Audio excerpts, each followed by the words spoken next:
IPMNation.com.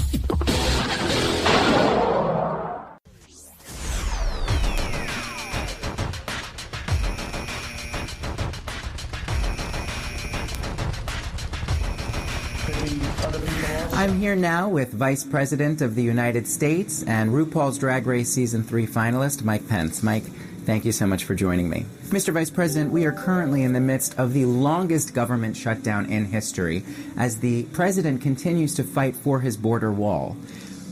Well, it was a wall, and then it was a fence, I think, and then it was steel slats. So, what are we calling it today? 2 folding chairs and a bike lock?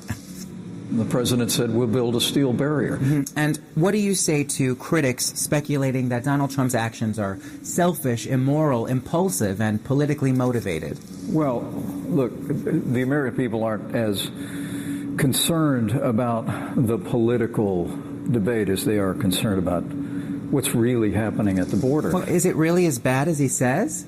Last year alone, 17,000 individuals with criminal histories were apprehended at our southern border. Why not hire them as senior White House officials? They'll all be convicted eventually. Democrats refuse to even negotiate. Well, until this gets sorted out, hundreds of thousands of federal workers will go without paychecks, and he doesn't seem to care. That's right. I guess, why should he, though, right? I mean, after all, he's got money in the bank, he's got spray tan on his face, he's got baseless facts and figures which he figures please his base. He's got golf at Mar-a-Lago and a ton of Adderall. What ain't he got? A border wall. That's right.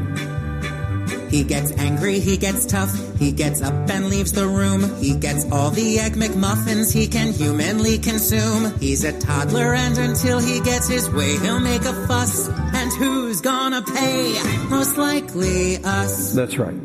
Whether it's a concrete wall, steel slats, or a few decorative brass poles, there is nothing like an unnecessary 2,000-mile barrier that says, hey, look at us, world, we're a bunch of holes. See what I did there? There is nothing like a wall, nothing in the world. Nothing's as impractical as a beautiful border wall. Fellow Americans. He gets badgered, he gets booed, he gets heckled coast to coast. He gets valentines from Putin and advice from Hitler's ghost. He gets labeled irresponsible, inhuman, and unfit. What can't he get? Girl, he can't get shit. When it comes to behaving like a rational adult, he finds nothing duller. There is nothing whatsoever like a totally manufactured national emergency to distract everyone from what's actually on his mind, which is, you guessed it, Robert Mueller. I just love the way it feels in my mouth. There is nothing like a wall, nothing in the world could distract from Mike and Paul, like his rhetoric about a wall. Stop the criminal gangs. Nothing else would be so tall. Nothing in the world would make up for just how small his own is like a wall. That's right. Sarah, Donald Trump told us that Mexico would pay for the wall, but now he's saying he never meant they would pay up front and that they'll instead pay in $263 million easy installments of $19.95. You know, we'll see what happens, but the president is committed to making sure that one way or another, whether it's through... He holds rallies just for fun. He has merchandise for sale. He gets only the best people till they quit or go to jail. He's got Rudy Giuliani. He's got high cholesterol. What ain't he got? A wall. There is nothing like a wall. Nothing in the world. So the government can solve just as long as he gets his wall. This is a humanitarian crisis. Nothing protects like a wall. Mexico's going to pay for the wall. Or deflects like a wall. A bona fide emergency. Can't save face like a wall. Donald Trump has to build the wall. Or please his face like a wall. Build the wall. Nothing acts like a wall. Except maybe Melania. Or distracts like a wall. And the Russia investigation. And not a thing will work for Nancy and Chuck till they agree to giving the schmuck this big, embarrassing, racist, superfluous wall. Mexico's going to pay for the wall. More than $20 million raised in a GoFundMe campaign aimed at helping pay for President Donald Trump's border wall plan is set to be refunded. GoFundMe told The Hill the campaign organizer promised that the donations would be fully refunded if the whole $1 billion goal wasn't reached. The crowdfunding company said that goal wasn't met, so it will start issuing full refunds. Iraq war veteran Brian Kolfage founded the campaign in December to raise money for the government to build the southern border wall. But on Friday, Kolfage said the federal government probably won't accept the money anytime soon because those donations would need congressional approval, and he didn't think the Democrat-controlled House would rubber stamp it. Kolfage said he's now accepting donations to his nonprofit We Build the Wall Incorporated. He gave people who donated to his original GoFundMe campaign the option to transfer their contributions to the nonprofit instead of receiving the refunds. The vet said the donations would be used to fund an effort to build the border wall on private lands. He said he will personally not take a penny of compensation from these donations. Most of the time they barely do any work, but now even that small amount has been sure. Look up ineffective on Wikipedia and there they are. They bicker and argue and go on TV. They putz around looking for something to eat, and when it comes to assholery, they raise the bar.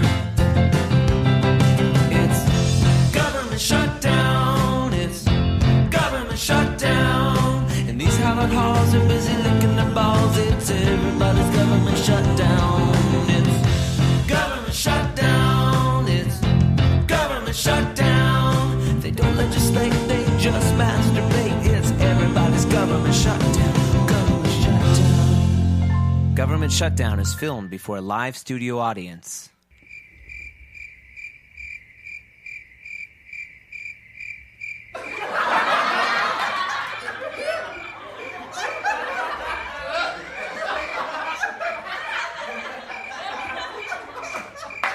I had to laugh at that one.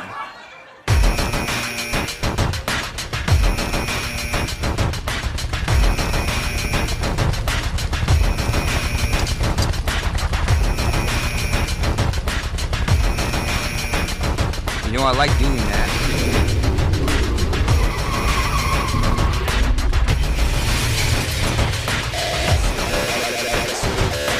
Auto sequence starts.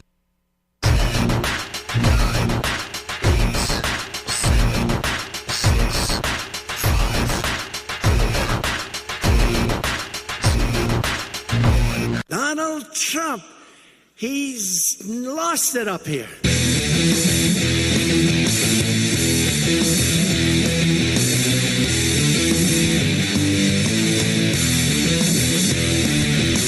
Hello, everybody. Welcome. It's Matt Connarton Unleashed. Happy Monday. We are live on WMNH 95.3 FM, emanating from downtown, a bright, sunny downtown Manchester, New Hampshire. Streaming at WMNHradio.org. Also, you can find WMNH on the TuneIn app, so you can take us easily and effortlessly wherever you go on your mobile device, which I think is pretty cool. Of course, you can also watch on Facebook via Facebook Live on the Matt Connarton Unleashed Facebook page, and that's one of the ways that you can participate in the show.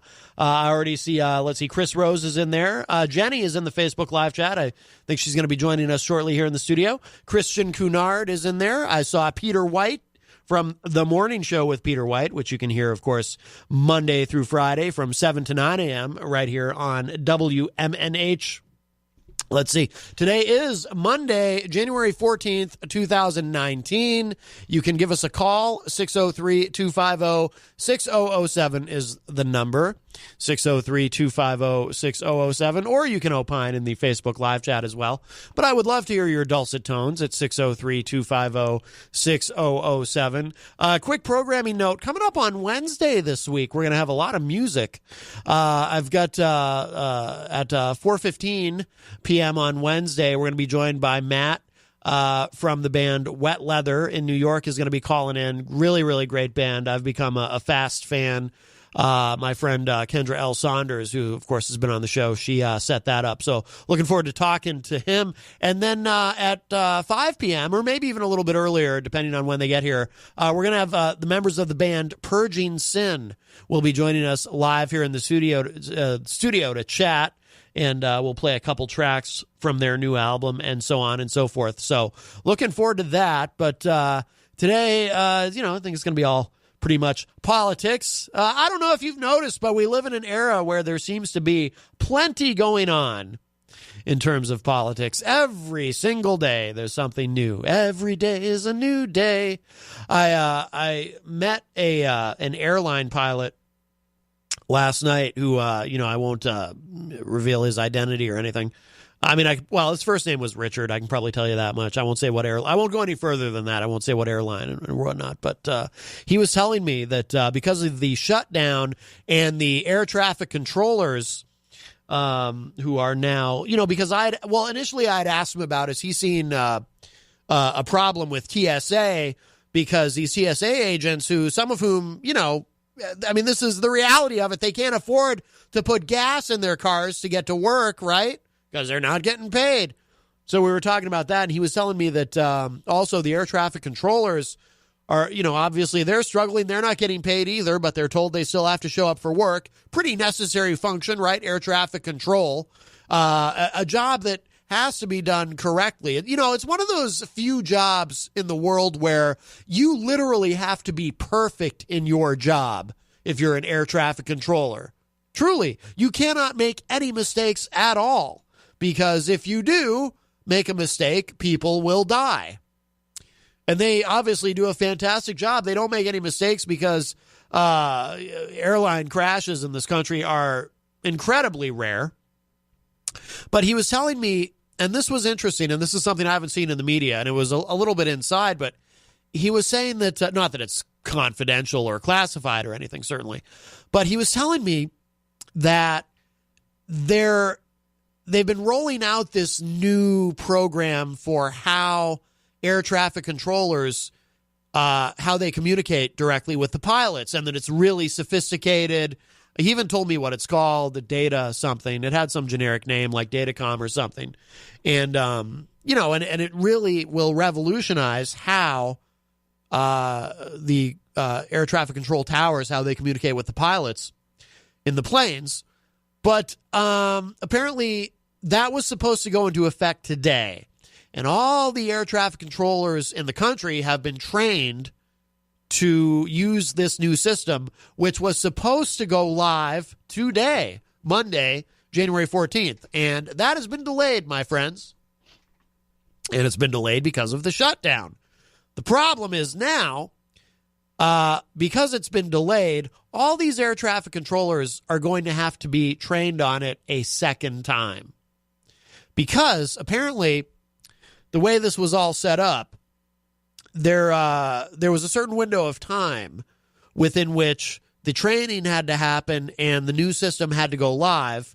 And if the new system didn't go live by a certain date, which it turns out is January 14th, 2019, if the new system didn't go live by that date, hello to Kevin Sherman from the January Project, who joins us live in the Facebook live chat.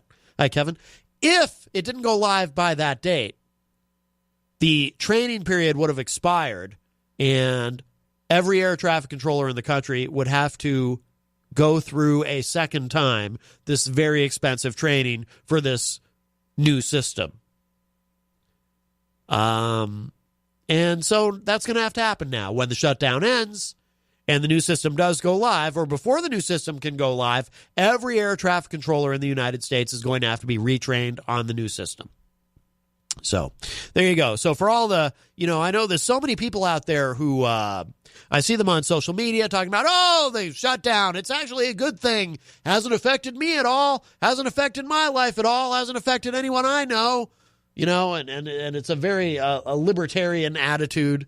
And I'm sure some of my libertarian friends are upset with me for coming on the air every day and saying, no, actually, there's a very significant real world effect, and a lot of people are hurting, and we've got 800,000 federal workers who, unless you're some sort of sociopath, I'm sorry, but you kind of have to take them into consideration a little bit. They have homes to pay for. They have groceries to buy. Many of them with children, childcare to pay for, et cetera, car payments to make, what have you. And they don't have any money because 70 to 80% of the people in the United States live paycheck to paycheck. That's real. And I know the economy's great and everything, and unemployment's so low, and but there are still issues, and that's one of them. And people are having to dip into their savings, but some people have no savings to dip into. So this is real. This is having a real world effect. Okay, it's affecting air travel. It's affecting food inspections. It's affecting all kinds of things. There's all kinds of things that if you in your day-to-day life aren't engaged in specific facets, you don't notice. Yeah, so most of us might not notice a direct effect. But, tax refunds are delayed now. A lot of people depend on their tax refund. So, I mean, you can take that sort of sociopathic point of view well, I'm not directly affected, or at least I don't see how I'm tangibly, demonstrably directly affected. So I'm just going to be like, hey, this is great. I hate the government and I'm glad the government shut down. You can take that point of view. But not only is it sociopathic, it's tunnel vision, because there are things happening around you that will eventually affect you. And one of them is, if this continues to drag on, there's all kinds of economic theory, right? I mean, you've got supply side economics on the right, you've got the more Keynesian style economics on the left. And those are just the two that everyone talks about, right? There's others, okay? And you've got the libertarians who don't want the government involved in the economy at all and so forth. You've got all kinds of different economic theory. But I'll tell you what, you'd be hard-pressed to find an economist who will tell you that a government shutdown has zero deleterious effect on the economy. It does affect the economy. It costs the economy trillions of dollars, and it's causing real suffering out there in the world. And what people don't understand about, look, I'm not even good at math, okay? I always say I failed college accounting the first time I took it. And yet, as bad as I am at math and as bad as I am with numbers, even I, with my limited understanding of such, even I can understand these basic, very basic, simple economic concepts. The person who works for the government who isn't getting paid, who can't pay their rent, that affects their landlord. Can't afford to take their children to wherever they take them for childcare for the day, right? Well, that affects the childcare provider. The point being, those are just two examples off the top of my head, but all the things that those individuals cannot pay for, right? That has an effect. That has a domino effect. People don't think about that, but it's true. Everything has an effect. I mean, anything that you do in the economy, hey, we can take it out of, let's take it out of the context of the shutdown itself for a moment and talk about illegal immigration. You got the people who, we love the shutdown because Trump's standing firm and he wants to build a wall and that's going to stop illegal immigration and all this. That has an effect. If you were to remove all the undocumented immigrants in the country, that's going to have an effect. A negative effect. Do you have any idea what's going to happen to the price of food in this country if all of a sudden, that expression, dying on the vine, where I've never looked up the etymology of that phrase, but I have a theory about where it comes from. I assume it comes from food that rots on the vine because there's no one to pick it, because that's what happens when you restrict and constrict that labor that we depend on. You might not like them, okay? And you can have your hate. I'm sorry you feel that way. I don't agree with it. But I'm telling you, hate them all you want to, but you need them and you don't know it.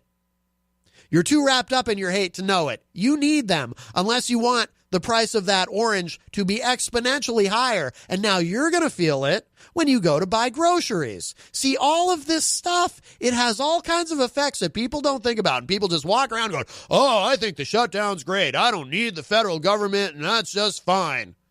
Well, again, so you apparently don't care about all the people who are directly affected immediately because they're not getting paid. And some of those people, you want them to do their jobs. I'm sorry, but you kind of want air traffic controllers to do their jobs, don't you? I mean, if you don't, then you are a psychopath, okay? You might not like the government, but you need those people doing that job. Sorry, but you do. And then there's the direct impact, and then there's all the ripple effects that it has throughout the economy that some of y'all are just too ignorant to even stop and think about for 5 minutes. So it's not good. There's nothing good about it. There's no upside to it. And, Jenny is here. Hello. Hi. So I heard you. Yeah. I heard your tirade. Yes. I also, too, was thinking... before you go too far on that, I wanted to bring up there's something else that's being affected by the shutdown that people don't even realize. And that's our domestic violence centers and the processing of rape kits. So it's twofold.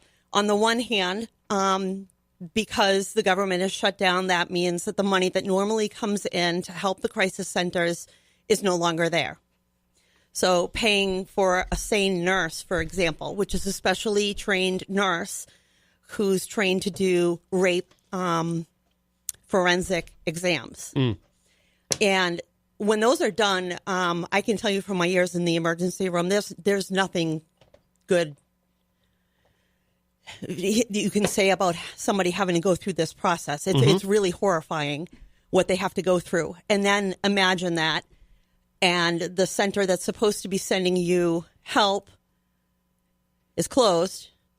And the rape kit that you've just gone hours through with this special nurse and the police sits on a shelf and doesn't get processed appropriately. Right. Or fast enough. Yeah. So this is an area that's being hurt by the shutdown that nobody wants to talk about. So why don't you go tell them, right? Yeah. To run a yard sale.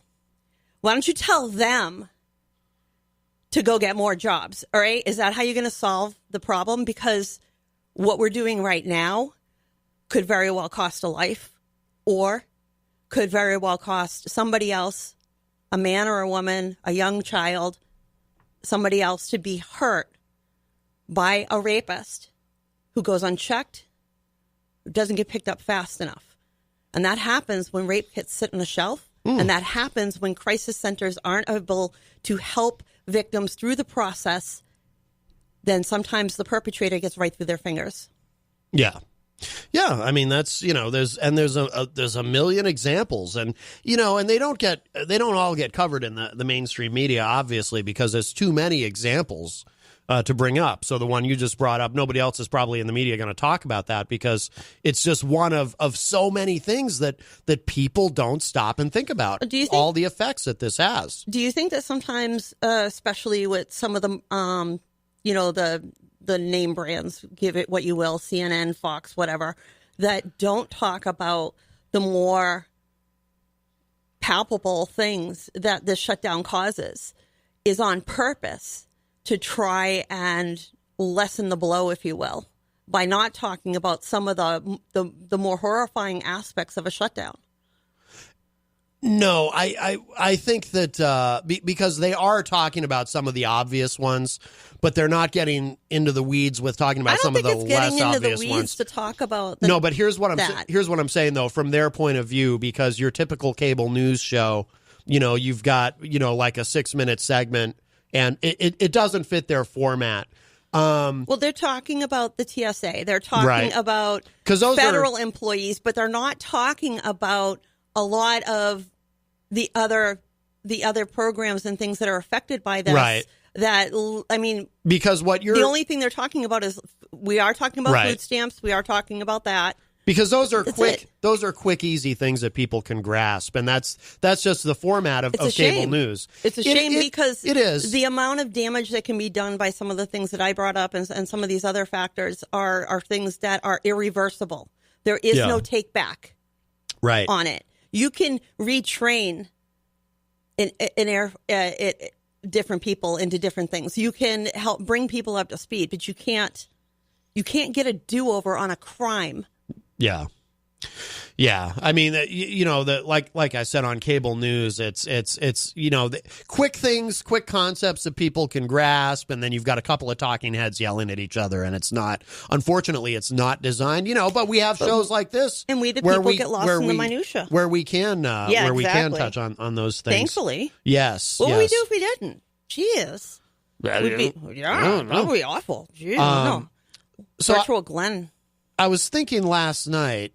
About I just realized you know what? I just realized the bathroom key is missing. Oh God. It's a good thing that I went to a really great place for my absolute favorite cappuccino and utilized their facilities before leaving. Weren't you raised to believe to go before you leave the house? Yeah, but do we have to... that sucks though, because I've been guzzling water because we can't get in upstairs today. It's Monday. Oh, I guess you're gonna have to be doing the pee-pee dance. Definitely didn't happen. You're gonna be doing the pee-pee dance. Definitely didn't happen on my watch this time because is that why you're saying it? Just so you can't get blamed? Do you want to blame it on? Is it Peter? Is it the morning crew? I just noticed it had to have been someone on the morning show. Crew? Oh. I am going to text him. Ooh, he might Peter, be listening. What happened to it? Yeah, just noticed bathroom key is missing. Okay. So I was thinking last night, because everyone gets into, well, who do you blame? Do you blame Trump? Do you blame the Democrats? This and that. And the conclusion, that I came to, I mean, I don't support the wall. I don't support spending $5 billion on a border wall. I think it's silly and foolish. So I was thinking about last night, ideally what I think should have been done and still could be done, but should have been done to end the stalemate. And here's what I kind of had this whole scenario gamed out in my mind. It's one of those sort of if I were in charge kind of scenarios. But if I were Chuck and Nancy, here's what I would have done. You're gonna say Punch and Judy next. I would have sat down with Trump and I would have. Here's where I would have started. I would have said, Mr. President, we're willing to go $3 billion on your wall, but you have to spend that $3 billion in a targeted way because you don't need a solid concrete or steel barriers or whatever from sea to shining sea. You don't need that. So we'll go $3 billion. In exchange for that $3 billion, we need you to rescind the rescission on DACA. So that we protect these people, and that's what we need you. We need you to undo your executive order rescinding DACA, and a commitment from you that if we get DACA passed, you will sign it into law once and for all and be done with it. That'd be a great trade. Yes. I actually would. I'd love to see that happen. Yes. Now, to tell you the truth. Now, then, if Trump says nope, no deal, I want the $5 billion. At that point, I would then say, okay, Mr. President, we'll meet you halfway between 3 and 5. We'll go $4 billion. You can have $4 billion for the wall, but in exchange for that, you need to undo the executive order rescinding DACA, and you need to commit to signing into law, which we will, assuming we can pass it, which we probably have the votes to do, into law, not only permanent DACA protections, but those protections must include a path to citizenship. And then at that point, and I think Trump would probably take that deal, right? He could sell that to his base. But at that point, if Trump still says, no deal, it's $5 billion or nothing, I would then say, if I were Chuck and Nancy, or Chuck or Nancy, I'd guess I'd be Chuck. Law of averages would suggest that I would have to be Chuck. Why? Well, because he's male. You're a Yeti? Yes. He is. But I'm a Yeti.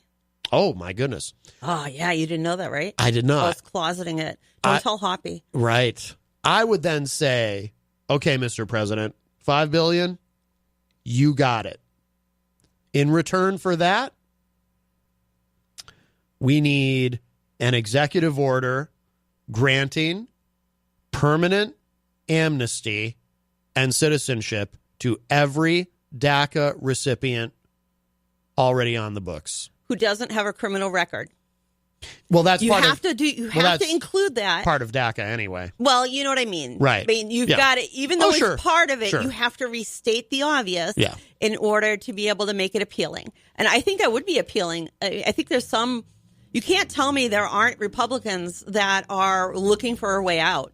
Yeah. And given an opportunity for a way out that could, obviously give a little of both sides, not a bad idea. But you're asking for real partisanship to take place, and I don't think that's entirely possible given our current makeup that's going on up there. I don't think they can achieve it. I think that this would have worked. I don't know. It may be too late now, but I think this would have worked. I mean, that's what I would have done. You know what's sad about you saying it's maybe too late? Is that the only reason it would be too late is if people's egos have gotten the better of them. Oh, sure. Otherwise, it's never too late. But my scenario is a win for everybody. It is. It's a win-win. Trump. We need to send you to D.C. Trump gets his wall funding, and we finally get this DACA issue Senator resolved. Connarton? And it's not politically dangerous for Trump. It's not, because you're talking about kids. Right. And even the polling data shows a majority of Republicans support DACA. A lot of people do. A lot of people see it as an issue for kids. I mean, let's face it. No matter how you slice and dice it, we're talking about people that are young, that are not old enough to be responsible for themselves according to our society. Therefore, how do we hold them responsible for what their parents or guardians did by bringing them here? Now here they are. Many of them gone through our school systems. Some of them gone on to be in a military service. And we've actually had people, because of this stupidity, face deportation who have served our country and wanted to be citizens. They just were going through the very long red tape bureaucratic process of becoming citizens. We don't even have a pathway for those who serve our nation. Right. That is honorable to their service that they provide. You can have somebody that's been serving for 12 years, 15 years, and they're now facing deportation because they're still waiting to be able to become a citizen, for all you know. I have never understood why people are so opposed to making, to me, what better and frankly easier and more efficient way to prove that you want to be a legal citizen of the United States and you're willing to serve in the U.S. military? That should be okay. You sign up for the military and you do honorable. You serve honorably. Bam! Of course you get citizenship. That's the easiest no-brainer in the world. And yet there's people who oppose that. It's like, what? How can you oppose that? And you know that what? Is so strange. You know what's ridiculous about it too? If you want to go even further. When somebody becomes a citizen, they become more patriotic. They become more involved usually with their communities. And I'll tell you, ask the average immigrant who has become a naturalized citizen. They know more about our Constitution, our laws, and our history than the average American born in our country. And that's a sad fact. Yet we want to penalize these people. I look at my family's own naturalization papers from when they came to Ellis Island. And I admire the tenacity that they had, the wherewithal that they had to travel, to come here. And I know the pride that they had because I don't know, every one of my uncles served in the military. They were so proud and happy to be in America that they signed right up. Yeah. Steve, hello to our friend Abe Hamad. He says, hello. I said hi to him already. You weren't paying attention. And Steve Pascucci's in the Facebook live chat, and he says, I'm just so sick of hearing and discussing the president. Are you going to be doing any Brady brunch trivia? If not, I'm sorry, I can't stay. That's more of a morning show thing. However, Steve, you know what? I can meet you halfway on that. I'm not going to tell you what this is. I'm just going to play it. So consider this a compromise, and you'll make sense when you hear it. Is this a consolation prize? Is it one of your interesting things? In a sense. Here, take a listen. Here's the story of a shameless grifter and the con men who were running his campaign. They were sucking on the teat of Mother Russia and also of Ukraine. It's the story of a guy named Putin who was rigging the electoral outcome, sending agents from the GRU to say GRU dumb. And these agents met with Manafort and Sessions, Carter Page and Roger Stone and Michael Flynn, Jared Kushner and Donald Jr. Now what deep borscht they're in. Yeah, they're saying Papadopoulos will topple us and Robert Mueller will have us all for lunch. Oh, but he is not inviting, he's indicting. That's the way they all became the Shady Bunch. The Shady Bunch. The Shady Bunch. That's the way they became the Shady Bunch. In a way, even Trump can't counterpunch. There you go, Steve. So, a little compromise. I met you halfway. Steve says, haha, this is just as good. Thank you. Awesome, well, Steve. you're welcome. Hey, throw those ideas out because you never know what he's going to come up with. That's right. That was perfect. Yes, that worked out well. It would be like, did you two plan this? No. I think you planned this. No. You're such a terrible liar. You can't lie. You just can't. That gave me fibbed. it gave me a chance to go look for the bathroom key because I know. Pete texted, because I For those texted who Pete. cannot I said, see us, you missed a very funny of watching Maddie run. I wasn't really out running. of the studio. You looked rather brisk. I was walking at a brisk You were rather pace. brisk. Yes. But you have to watch the rerun if you want to see it. No luck on the bathroom key. I am legitimately worried because if you're watching on Facebook and you can see this is the big jug I gulp water out of. There is one of the perhaps you should slow down now. There is just in case. I'm not going to drink any more water during the show. There is one of the bathrooms on the 4th floor. Sometimes people just kind of carelessly leave it ajar, and I'm hoping that today's one of those days. Can you make it all the way up there and back during a break? Well, yeah. Can we time you? Just play a long song. We need like a Jeopardy theme. Yeah. But, maybe there's Steve says Matt can be spontaneous. Yes. I don't know if there's... On rare occasions, he can. On rare occasions, yes. Yeah, he doesn't make a habit of it, Steve. I'm sorry. I wish he did sometimes. I could run... You know what I could do is I could play like War Pigs by Black Sabbath and... Okay. I could run down to Margaritas and use the bathroom. I could do that.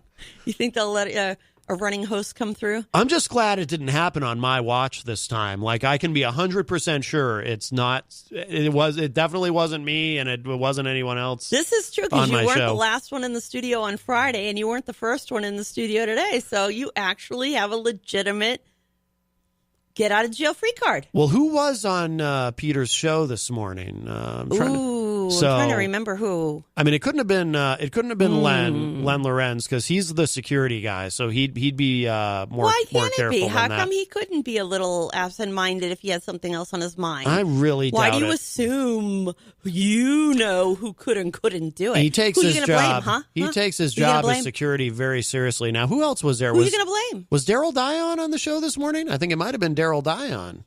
What about Peter? No, it wouldn't have been Peter. What about Scumpy? I don't know if Scumpy was on this morning? one. I didn't hear the whole show. I just heard part of the replay. Hello to Ryan Gorman in the Facebook live chat. Is this going to be like the band type thing where we tell you? I think the key was taken by aliens. I know Laura Gilman from the, the Manchester Animal Shelter. I know she was on the show this morning because I heard Pete. I didn't hear her on the show, but I heard Pete make reference to it. I know what it is. They took the key away from the studio because you guys can't be responsible enough for it for the rest of the people in the building. You know what else just occurred to me? Uh-oh. So when I got here today, that door was open because there was something going on, and Jason and Brendan were in there. Someone could have, because Glenn R.J. Willett was in the building earlier. Glenn could have gone in there to talk to Jason and Brendan. But did you lock the door when you closed it? And then walk in here. Well, no, I'm saying when I got here today. That door was open. So you say. Right. Says so who? Glenn could have gone in there and then come in here and taken the bathroom key and gone So to now use the you're bathroom. blaming the people's mayor. I'm not blaming the people's mayor. You're blaming the people's mayor for the speculating missing because key. Do you think he flushed it down the toilet? we do have some Put it in the suspicions that Glenn in the past may have been a culprit. Ooh. I can take the heat in the kitchen, and that's why I stay in the kitchen. That's right. Ooh. Steve Pascucci says the Manchester Animal Shelter lady. Steve believes it was Laura Gilman. Oh. You're going to blame it on her? You terrible individual. Well, I don't know her personally. I've never met her, so it's always easier to blame someone I don't know. Has Steve been around? Steve who? Steve, maybe he's trying to pass the buck onto the... Steve Pascucci? Yeah, maybe he's trying to pass the buck onto the animal lady. I don't think he's ever actually been on Peter's show. I could be wrong. Can't go there, huh? Yeah, but it is interesting that he would leap to blame someone. You're the one laying blame. I mean, you're assuming I'm that speculating. Peter would never do it, or that the security guy would never do it. No, Peter would. Peter himself wouldn't.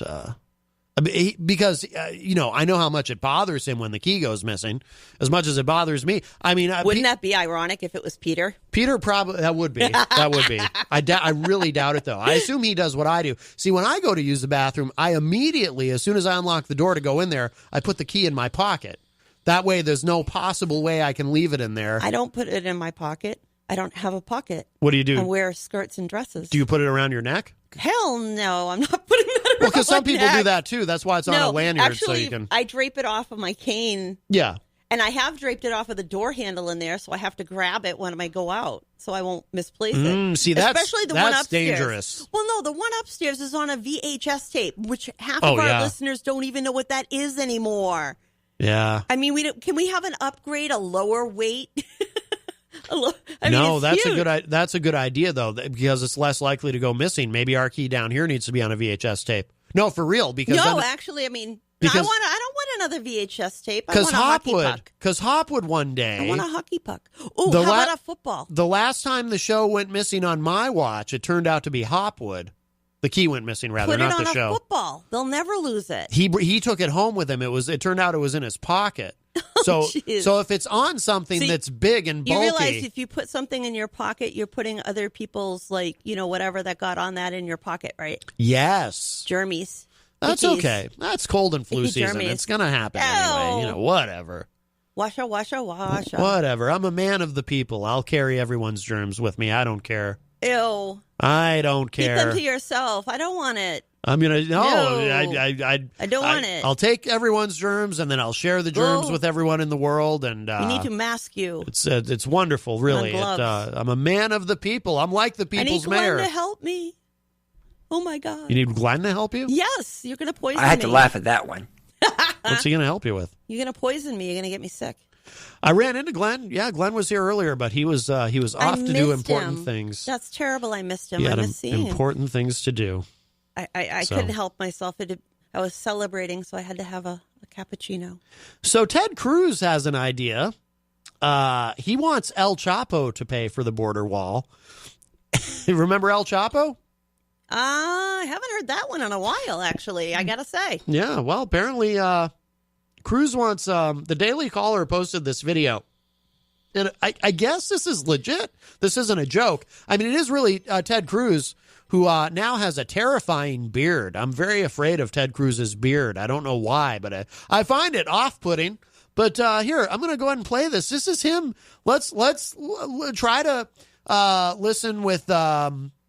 I mean, this would be, in a way, getting Mexico to pay for it, right? Because maybe he's just trying to bail out Trump. I don't think so. Because El Chapo is Mexican, so it's like, by default... No, well, that's not the same thing. No. I'm going to play this. We'll listen with open minds, and let's also listen with open hearts. Mind, yes. Heart, All right, here it is. This is Ted Cruz explaining how he wants El Chapo. And by the way, just to be clear, this is not from The Onion. This is not a bit. This is an actual Ted Cruz video. Deal. This is real. Yeah, this is coming out of your Congress. This is his idea. Hide your heads in shame. Let's take a listen. What the El Chapo Act does is real simple. It takes the money, the billions that El Chapo made crossing the border illegally, and it takes that $14 billion and it uses it to pay for the wall. He might be onto something. Really? Well, let's see. Let's talk about border security. We all know we have a 2,000-mile border with Mexico, our southern border. My home state of Texas has 1,200 of those miles. We right now have an incredible flow of human traffickers, of narcotics traffickers coming across the border, and it endangers our national security. It endangers people's lives. Now, how do you stop it? Well, the most natural thing to do is we need to build a wall.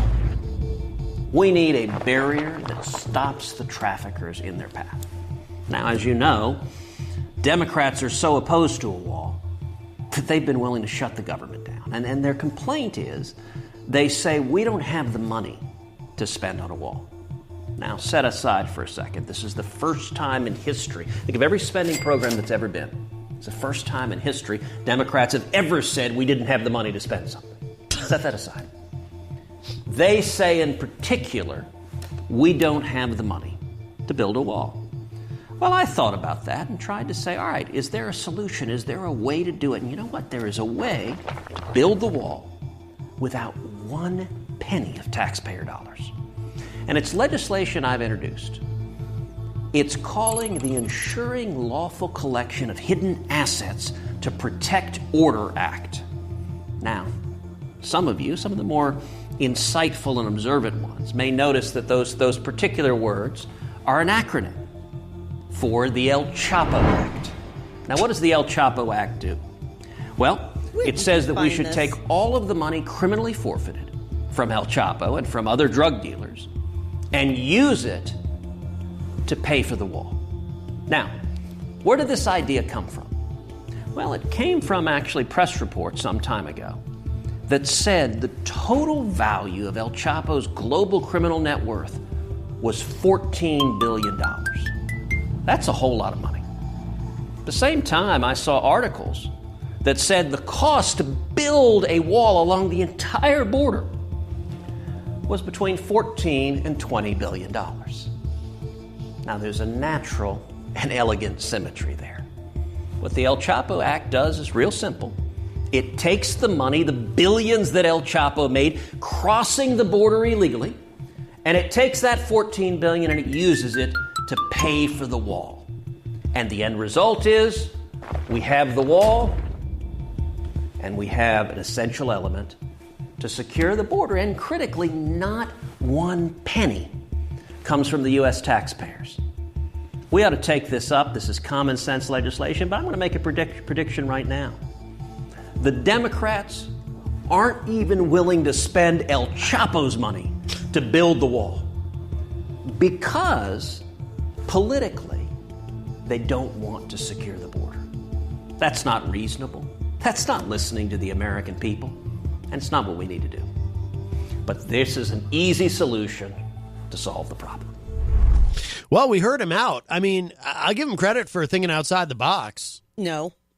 No? Not even a little. No? Really? Well, what happened? So what's with all the emotional part in his voice? Is he studying acting these days or something? He's I don't know. There's a lot I can say about Ted Cruz. He's an interesting guy. Threw you a curveball, didn't I?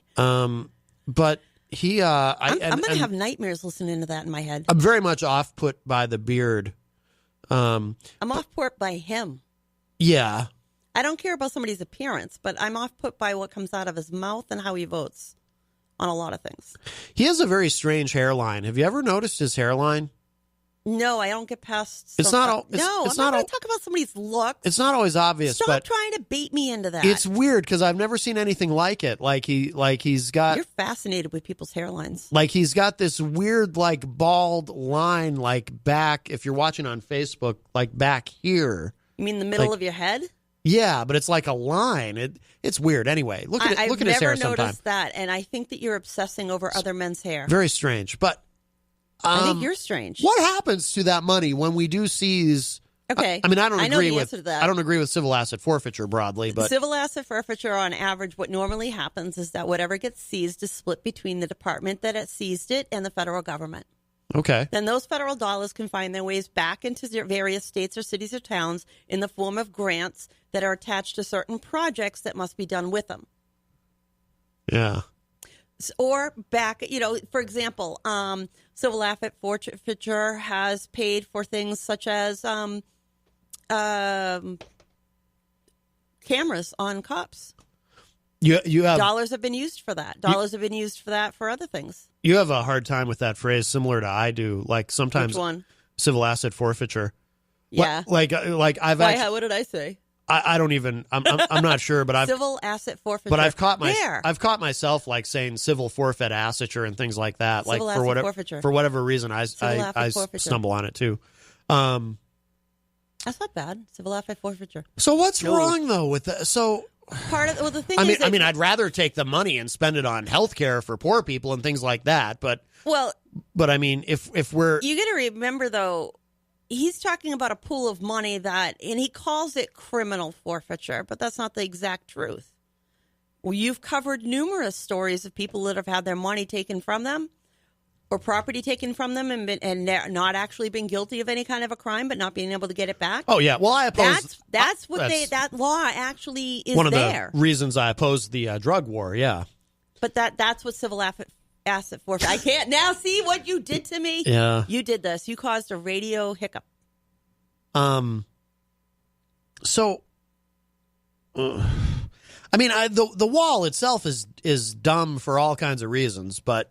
Where do they go to Canada? But if we're going to do it, I mean, why not do it with El Chapo's money, I guess? It's an interesting idea. I mean, I guess it's kind of political theater. But then all you're doing is ending. If you support that, then what you're doing is supporting civil asset forfeiture. Yeah, that's true. Yeah, you're right. If you're justifying those dollars, regardless of where you think they may have come from, you're justifying that practice be continued. Yeah, that's true.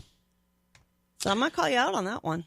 Yeah, it's an interesting idea. I'll give him a little bit of credit for thinking outside the box, only because there's not enough of that. Politicians tend not to be very creative. I think it's a red herring. He knows it's something that's never going to happen. He's just using it for political fodder. He's just using it for an excuse to make a video to show off his beard. And votes and get votes. I mean, have you seen his beard? The video's about votes. It's not about our safety. I don't like the beard. And by the way, one of the few things I think Trump might be right about is I do think Rafael Cruz had something to do with killing JFK.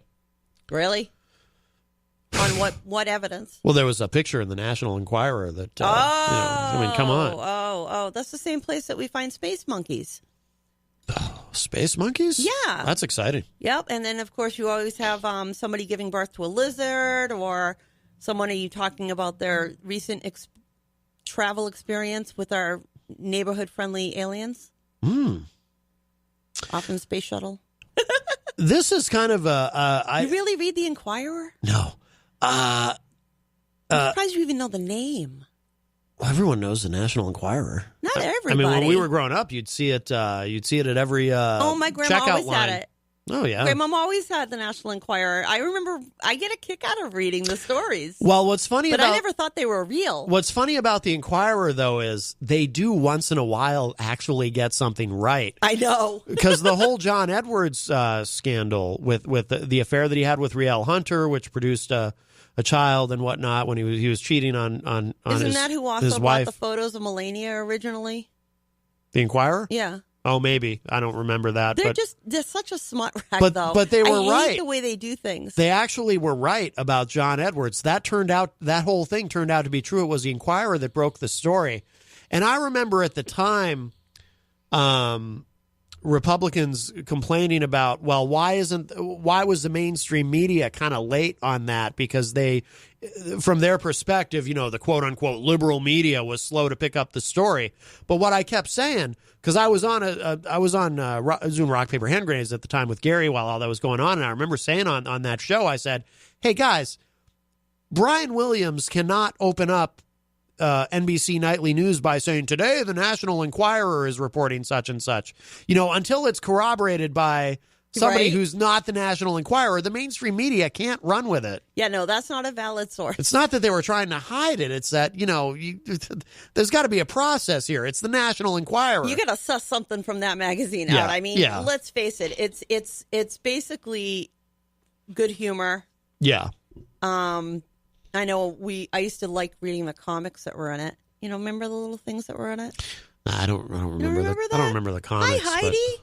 Heidi just came Heidi in. Hamer in the Facebook The live Honorable chat. Heidi Hamer. Yes. So our certainly my least favorite attorney general in history, really. I didn't think that we would ever be talking about him again, but sure enough, this is from Reason.com. Is it your favorite guy? Jefferson Beauregard Sessions III, your former attorney general of these United States. He is in this Reason.com article. Reading? No, because there's no. Is he quoted? No, it doesn't look like it. But there's a little something here. But the reason he's back in the news, sort of, is because they have this story. Jeff Sessions deals one more blow to criminal justice reform on his way out the door, and this just went up. It says the former attorney general made it much more difficult for the DOJ to crack down on police departments accused of civil rights violations. So this was something that, again, because this was something he was able to kind of do on his way out the door that didn't really get covered. It says, as his last move before resigning as U.S. Attorney General in October, former Senator Jeff Sessions signed a memo making it much more difficult for the DOJ to enter into binding court agreements with police departments accused of civil rights violations. It was a parting shot at Sessions' longtime ideological enemies, groups such as the American Civil Liberties Union and his department's own Civil Rights Division. The DOJ first began creating so-called consent decrees to rein in rogue police departments in the 1990s following the Rodney King trial. But they were used sparingly until the Obama era, during which time the DOJ launched a record 25 civil rights investigations into state and local law enforcement agencies. Probes in Baltimore, Chicago, Ferguson, Missouri, and elsewhere revealed excessive force, unconstitutional searches, racial discrimination, and cover-up cultures that protect bad cops. What do they call the cover-up thing? The thin blue line is, you don't cross the thin blue line. You don't. Yeah, that's one of the ways people say. I've heard it that way before. Yeah. Sessions loathed the Obama administration's use of consent decrees. He said they impugned the integrity of police, and he blamed the decrees for the dramatic spikes in violent crime seen in many large U.S. cities over the past 2 years.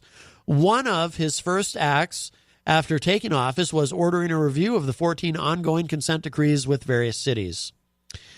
Quote, "There's a clear lesson here. If you want more shootings and more death, then listen to the ACLU, Black Lives Matter, or Antifa," Sessions said in a September speech in Alabama. There are legitimate concerns when the federal government uses the courts to strong-arm local governments, but it has become glaringly obvious in the years since Ferguson that many police departments simply cannot be trusted to police themselves. Imagine that. In a report released in November, the U.S. Commission on Civil Rights urged the Trump administration, quote, to return to vigorous enforcement of constitutional policing, unquote.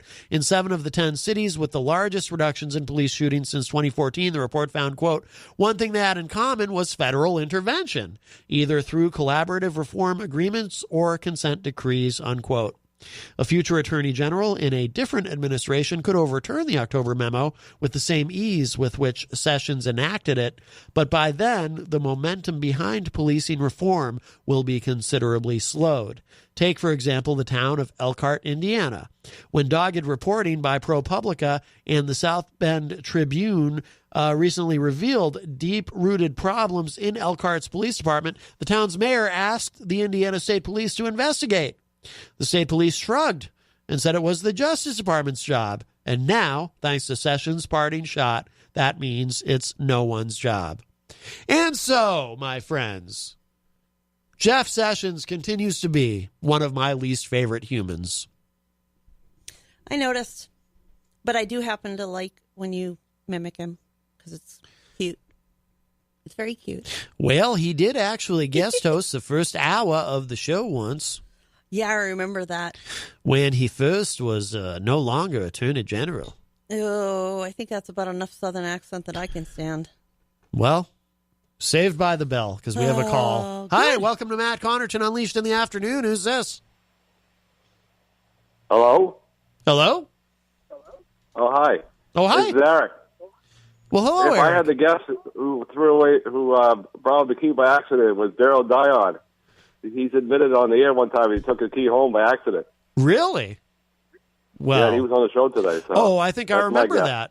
I think I remember that. So you Just believe? a guess. So He's listening. Just a guess, Daryl. You have the key. Bring it back to the studio. Now, Eric, it's interesting that you would say that it was Daryl. This is the third key that's been missing from the studio. What's going on over there? Well, I'm just... First the ladies' key got lost, and men's key got lost, and now the handicap key got lost. What's going on? I'm just relieved that I can say this time it definitely did not happen on my watch. Right. It's you guys. Just a guess. Daryl Dion, I think he might have been the one. Daryl Dion, you think It's has an the accident, key. You know? If he has it in his pocket, bring it back, Daryl. Yes, Daryl, if you're listening. Have a great show. All right, thank you, Eric. Well, how helpful of Eric Gagnon to call and accuse one of his fellow morning show members of taking the key. That's awesome. Yes. It's all the morning show's fault. Yeah, well, in this case, it definitely is. Has it been the morning show all along? No, it definitely happened on my watch. But that was Hoppy. Right. Well, we know one Wasn't it? we know one for sure that was Hoppy, and we think that another one might have been the People's Mayor, but we can't be certain. We can't be certain. Maybe you got to stop telling people to put it in their pocket because they're going home with it. Maybe that's the problem. Well, at least if someone accidentally takes it home, though, they can bring it back. The problem is, the reason I always put it in my pocket is so that I don't leave it in there and then lock the key in the bathroom.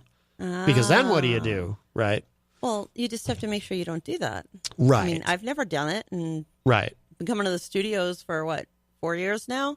Yes. Or longer, and I've never locked the key in there. Right. Well, like we said before, though, upstairs it's hard to do that because it's on that big I've done it down VHS here. tape. I haven't locked the key down here either. No, that's true. Yeah. That is true. It's not us. It's a morning show. That's right. Right. Well, let's take a break because it is the top of the hour. I got a fun song actually to play that's kind of not necessarily political, but kind of makes a statement here. This local New Hampshire band called MOTO. Ooh, I love it when you play local bands. Yeah, they've got a song called Dance to the Radio. There's a little bit of, it's more of a social commentary than a political one, but I like this a lot. So we'll take a break as it is now the top of the hour. You're listening to Matt Connarton, Unleashed in the Afternoon. We are live on WMNH 95.3. Don't go away. Oh, and why isn't it? Oh, I screwed up. It's because I'm distracted. No, let me. Couldn't have anything to do with the technical issues around you, could it? No. I'm going to try this again. All right, here we go. Here's the song. It's your technical issue.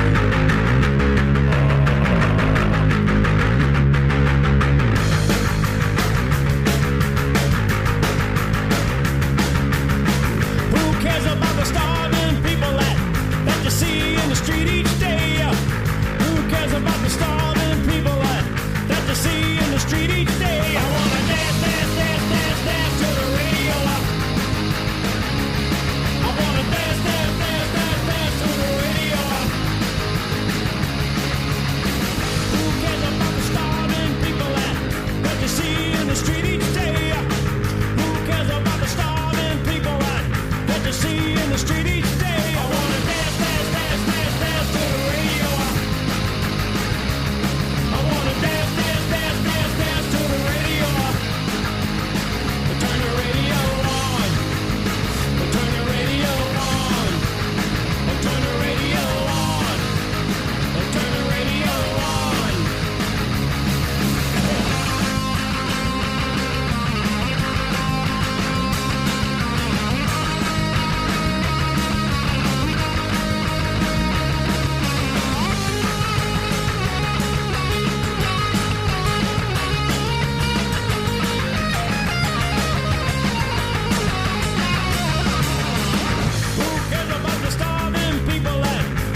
Shut down time with no federal government who will tap our phones. Shut down time, one last call to build the wall and send all the illegals home. With no federal government who tears down the monuments, will TSA still fondle my No more fake entitlements, feel free to keep your armaments. They can't hurt us anymore. I know who loves to bitch and moan. I know who wants to raid my home. I know who wants to block my kids' hormones and launch some drones. Shut down time. Who will sell uranium to Putin and some more to Iran? Shut down time. Feds don't care about opioids, vet suicides unless they are trans. Shut down time. Buffalo and Yellowstone are going unprotected tonight. Shut down time. More soy for all the boys so they have low T and they cannot fight. I know who wants to raid my home. I know who has closets full of bones. I know who loves to tap our phones and block our kids' hormones. Closing time. Every Great Depression comes from governments that overspend. Don't threaten us with a good time, federal government. See you later. And don't you come back. I had to laugh at that one.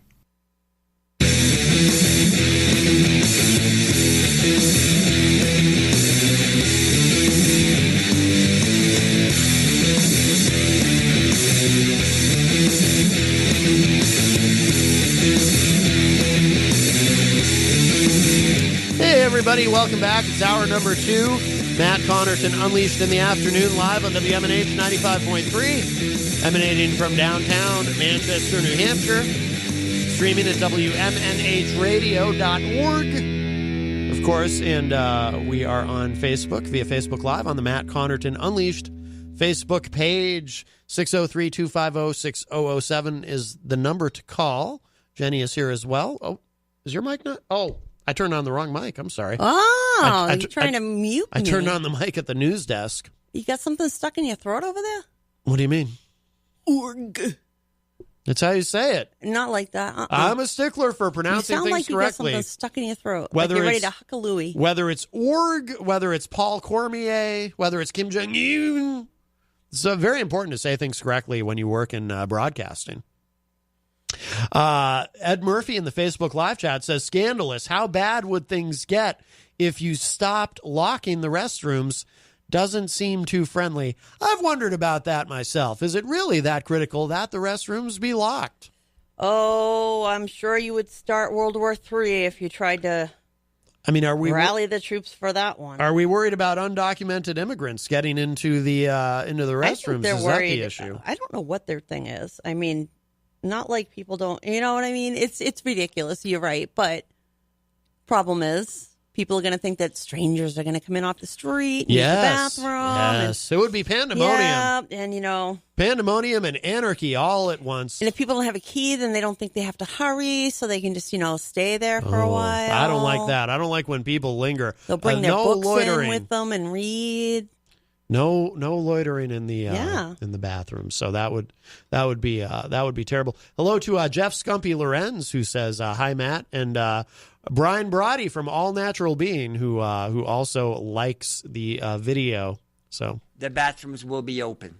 Thank you, the people's mayor. That's a big relief. So hopefully, I'm glad you're relieved. Yes. Well, I will be have you relieved. I will be relieved when I know I can be relieved, when I can get into the That's your bathrooms. problem. Yes. Yeah, I see the leg over there. You starting to get the PB dance going? Not yet. No, not yet. We're doing okay. We're it's only 10 after 5. I don't know. Plus, you're starting to look a little fidgety over there. There are still some other folks here, so hopefully, if I really need to go, I can borrow someone's key. I don't think so. I think they're going to dangle it in front of you. It may come to that. That would be very cruel. Neener, neener, neener. That would be incredibly cruel. I got the key. You don't. Some exciting new developments in this. I know it's. How can anything be new? It's just. It's all just a witch hunt to some folks. I realize that. One of these witch hunts where you just walk out of your front door and all the witches are just landing in your front lawn. Right there in the yard. Yes. Thank you, Joe and Mika. Yes. That's ridiculous and insulting to some people. To who? To witches. Oh, well. Don't insult them. They'll hex you. Right. Well, that reminds me. I was going to... we have friends that are witches, I was going to talk about the newest developments with the Russia probe and all of this. How does this remind you to the Russia probe? But no, that's what I was going to talk about next. But then I remembered something. We should tackle this because and then we'll get to the other thing, because this is from rightwingwatch.org.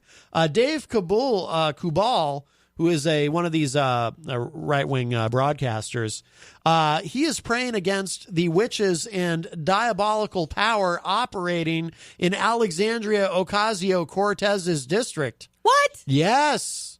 He's really? on the yes, apparently apparently that's the best he can do, I right? guess some witches cast a spell, and that's why AOC is now in Congress. Oh, that's what it is. Okay. It wasn't that people sent her there on purpose. It was that there was a nefarious, some sort of evil, spell, dark forces. Yes, let's listen and learn, and again, let's listen with not only open minds but open hearts. Perhaps he can convince us. We'll allow him to make his case. Here's some audio.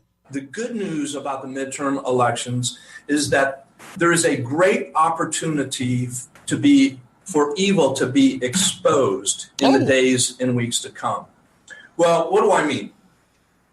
I'm going to lay out in front of you a series of thoughts of real life happenings, of relational connections that He'll probably turn out to be using the word thoughts a bit loosely, but we'll give him a chance. I think you're going to find astounding. It's been widely publicized that there is a coven of witches that cast spells on President Trump 24 hours a day, 7 days a week. By the way, not to nitpick, I thought it was coven. He's saying coven. It is coven. It is coven. Okay. For one thing. For another thing, I think the people even that we know have better things to do with their time. Well, according to him, there is a coven of witches who are 24/7. Well, I assume he means coven, that are casting spells 24/7 on the president. Well, no, maybe a coven is a new type of coven that operates 24/7, 365. It's a political. Because I've never heard of one. It's probably a political. Yes, it's a political coven, and it's part of a. It's operated by a cabal. a super PAC, and it's part of a cabal. Yes, it was named after him, right? Oh God, help us all. No, his name is Kubal or something. You said cabal. Kubal. When you read his name, you said it the other way. Oh, I didn't mean to. Well, you did. He'd probably be terribly offended. Hello to Derek Evan Relaford in the Facebook live chat. You think we could get them to stop casting on him for a few minutes and just cast on us and Ooh, maybe then I could be president. That'd be very exciting. To heck with that. I'd rather just have a nice quiet place in Belize. Sure, that too. particular coven is found in the southern portion of New York City. Oh. Well, in the southern part of New York City, it happens to be the jurisdiction of a U.S. district court called the Southern District of New York. And in that court, a Clinton appointee to that court is the judge that is overseeing the Michael Cohen case, which has been widely publicized. So in other words, the Robert Mueller investigation is utilizing this court and a Clinton appointee in order to pursue all of these charges against the Trump campaign.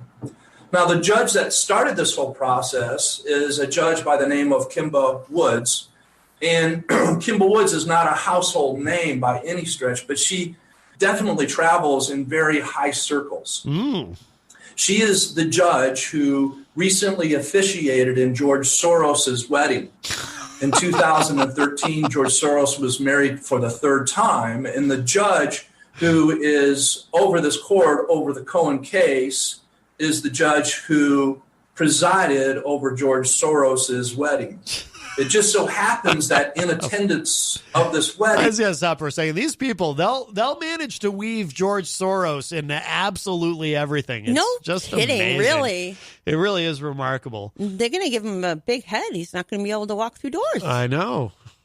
Was our now Speaker of House of Representatives, Nancy Pelosi. So right in the middle of all of this, the Southern District, in the middle of where these witches are doing the 24/7 spell casting, we find the territory of Alexandria Ocasio-Cortez. Her district is in the center of all of this going on. So is this a coincidence? Maybe. I can't say that I have visions in the spiritual realm on how evil happens, but is there an evil thread running through this area trying to dispel diabolical power? I just can't. My point is that there is great opportunity in the days, weeks, months to come to see the enemy of our souls, his efforts to be exposed. By the way, a lot of people don't know this about me, but in high school, some friends and I had a death metal band called Enemy of Our Souls. Oh, are you For evil? Yes. You're evil? Yeah. George Soros is my dad. Ooh, does he know? That he's my dad? Yeah. Of course. Oh, well, you should bring him in. Yes. Well, yes. Hello to Angela Louise Bradley in the Facebook live chat who says, LOL, laughing in the background. No kidding, seriously. And to overplay his hand so that truths like what I am describing to you, coincidences that I am describing to you, will be discovered.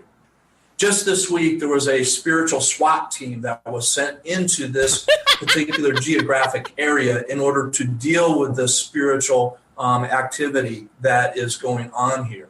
Lord, we pray, we ask you that... Oh, wait, this is the part here. Let me back this up a little bit because this is important because we should pray with him. All right, No. You ready? No. I'm going to pray. I'm just going to put my hands together at least. I don't pray that way anyway, so. Okay, all right. Well, for those of you who want to, let us pray. We don't play with our hands like that. Let us pray. No. What's going on here? Lord, we pray, we ask you that your mighty hand, that the power of your Holy Spirit would bring light into this part of New York. Father God, that the relational connections, that the threads of evil, that the diabolical communications that are occurring behind the scenes with people who are humans with supernatural forces that are having great effect. Father God, we pray that they would be exposed. Father God, as so many of these are now in power, that are running court cases, that are speakers of the House, that are representatives, Father God, I pray that it would be perfectly clear Hallelujah. What their intents are. I pray that it would be perfectly clear that the evil that is being used, that is using them, would be exposed.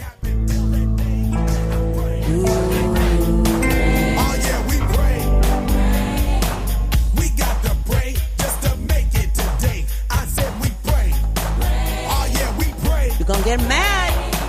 We got to pray just to make it today. There we go. Ooh, you trying to get people mad on the West Coast about you again? In Oakland? Yeah. That's right. I know they listen. MC Hammer and M Sizzle got beef. Gonna come kick your butt. They all is beefing. You be dissing the track, man. So you seem skeptical about the witches and who got. Oh God, this guy wishes. He wishes he was right. He could get more money that way. I think this is just a ploy to get people to throw money into a friggin' bucket. If you buy that, please don't do that. I can give you an email address. You can send the money to me. I'll take it. Yes. Don't have to throw it in there. And I promise, if you give me the money, anytime I run into a witch, I will very politely say, please don't cast a spell. Oi. Please don't cast a spell on the government. Oi. Is that what you want? Oh. I'll do that. You give me money. That would be very... But what I want to ask you is this. Maddie, what is it about Southern New York? The Southern District of New York. Southern New York. Only that district. They had to send in a SWAT team. No, I assume. How does that work? I assume there's witches everywhere praying against Trump. What But do you think a religious SWAT team looks like going in to handle the witches of Southern New York? Sounds like a movie. Yeah, I mean, I assume it's comprised of like exorcists or something. You think? Are they running around with like holy water and splashing it around the town? I would assume so. Evil demon! Yes. And while we're at it, I've got another thing here from rightwingwatch.org. According to Rick Joyner, who's a right-wing pastor and broadcaster. Well, you're just out to beat up everybody on the right wing today. No, it's not. You're going to beat It's up anybody on the left? What if they're Middle? I don't know. You've nothing good. Nobody on the left does anything wrong, huh? No, that's not true. I think both sides are messed up. Well, I do too. I don't like It's either one of them. It's just lately, all the good stuff comes from and by good stuff I mean fodder for ridicule. Is coming from the right. You would find joy in that. I do find joy in that. You just like to laugh. At I do. People. I do. You're evil, Maddie. No, this is actually. We need them to come here and sanitize you with some holy water. Oh, right. No, it's not. You don't sanitize. You don't sanitize? What is it? What do you do? No, it's not sanitizing. Sprinkle? It's throw it at them. Sanctify. That's the word I was looking for. Oh. Yeah, you don't sanitize. You sanctify. I thought it was like sanitization. Where you get a spin cycle and then you come back out cleaner. Yeah. See, I think you're it's like walking through the arch or something. I think by using a similar but not exactly accurate term, that's a form of blasphemy. Hey. And don't you dare! I'm gonna. I'm a good girl. I don't do that. Well, that's what you say. No, but, I did not. See, now I'm concerned. I'm getting concerned. How dare so you. we're gonna have to go back to this for a minute. Ooh, because evil Maddie. You're very. You're just out of control today. You need to pray. You need to pray, Maddie. We have to pray just to Get make down it. on your knees. Yes. We need to pray just to make it. I've lost it. You've lost it. Just really. You are just determined, aren't you? You are trying to mess up the West Coast. I'm trying to help. Yo, you're trying to get people mad. You're dissing No. the song. No, I'm not you're dissing dissing the song because you're attributing it to right-wing nut jobs. No, absolutely. Yes, you are. No, I wouldn't. Yes, Be you careful. are. Be careful what you say. Oh, you dissed the song. Be careful what you say about. You attributed it to the right wing. You did. Be careful what you say about MC Hammer. Now we know what happens to people who diss Hammer. Trouble. You're gonna get in trouble. Y'all don't want to be beefing with Hammer. MC Hammer gonna kick your butt. Oh, he'll do worse than that. We've discussed that on the show. Oh, gonna shove your head into a toilet, give you a swirly. I don't think that's what they do. Oh, they can't. That's right, because you're missing the key. You can't get in there. Not in Oakland. That's right. So if no swirly for you. No swirly for me. Angela in the Facebook live chat says, "I like that song." LOL. I did too, but now I have like this. Boy, I never knew that Hammer was Hammer. I mean, I thought Hammer was just a word. I didn't think it was like a hammer gonna beat you or something. Well, yeah, that's why the name of his album is "Please Hammer, Don't Hurt Him," because that was real. I did not know that. See, you're in trouble. For those who don't know what we're referring to, because it's kind of a callback, if you go on YouTube and type in Matt Connarton, MC Hammer, and you'll understand. Some clips will come up. You'll understand why I fear MC Hammer. You're gonna get in trouble. He gonna get ya. He tried to kill MC Search. You're allegedly. Next. Allegedly. It's gonna be Maddie the Yeti. Well, according to because we did mention because Hammer lives in Oaktown, or Oaktown. Whoa, Whoa, what not was Oaktown. that? Oakland. What was that? Oh, that's bad. Oh. I mean Oakland. Oh, now you're Oaktown. dissing a whole town. I didn't even mean to do that. You're dissing a whole town. They really do get angry if you do that. Can I take a different car home? They really do get mad out there. I don't want to go with you. I don't want to go in the car with you. Don't hit the car. It's not his. No, I'm in there too. He's not alone. 60 rolling Crips going to be showing up here. That actually legit was seriously was I didn't mean to do that. Going home without you. It's not Oaktown. It's Oakland. I'm going to run out before you and leave. Yeah, I don't blame you. Angela says, first time on here, y'all talking about the new news or something. First time watching. Sorry. Don't be sorry. Welcome, Angela. Welcome. Yes. So speaking of Oakland and California. Oh, boy. According to Rick Joyner, the California wildfires were the result of your sin. What? Yes. Well, these folks tend to look at it that way. For folks not aware, who is Rick Joyner? Anytime please enlighten. anytime there's a major calamity, it's the result of sin. Which is really just code for gay people. And Rick Joyner knows this because he's who? He is he's a right-wing pastor and a broadcaster, a religious right broadcaster. He has a show called Prophetic Perspective on current events. There you go again. Yes. Back in the right wing. So apparently, well, here let's. This one's short. It's only about a minute and a half. See if you can do it. Let's listen to Rick Joyner explain to us the true cause of the wildfires in California. I'm sure this will be informative and enlightening. I'm sure everybody in the air wants to know. Yes. Sure thing that we're given thousands of years ago and told why these events come. I'm talking about the warnings that the Lord gave us through his prophets, beginning with Moses and on, that this is going to be the result of your sin. If you turn from following the Lord and you start calling good evil and evil good and honoring the dishonorable and dishonoring the honorable, these are going to be the consequences. And it talks about storms, it talks about earthquakes, and it talks about fires coming upon the land and burning the land.